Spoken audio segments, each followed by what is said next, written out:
Have you ever seen somebody presenting who is just constantly on the move? Either they're shifting their weight from one hip to another, or perhaps they are just dancing between the 2 feet, or even worse, they're just sort of wandering around the stage a little bit. It gets really annoying really quickly, and particularly when you see people who start just carrying on talking. It's like the whole time they're pacing up and down, and it's really quite annoying, and audiences get fed up with it really, really fast. They just sat there going, please stand still. I think you do need to stand still for the majority of your presentation. That's not to say you stand stock still.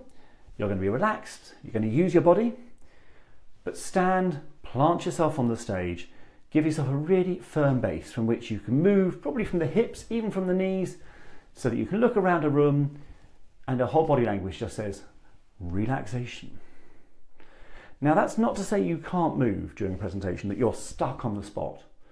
But when you move, move with purpose.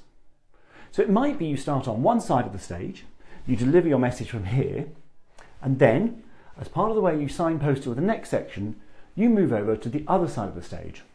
Then you plant yourself here and deliver the next part of your presentation.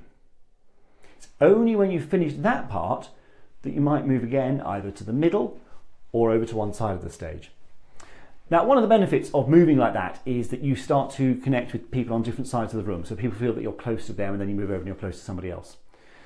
But it also can be quite a useful way to differentiate what you're saying. So it might be when you're stood on one side of the stage that you're always talking about the past, should we say, whereas over here you're always talking about the present.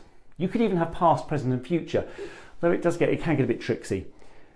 You might also think, when I'm talking about internal matters, I'm standing here. When I'm talking external matters, I'm standing over here. Now, it's not to say that your audience will necessarily notice that, but it can be a really useful tool for you to help remember what you need to say and where. So when I'm standing over here, I'm talking about internal. Standing over here, I'm talking about external, or vice versa, whatever it is. So you do need to give yourself a firm base, but you can also move. But when you move, move with purpose.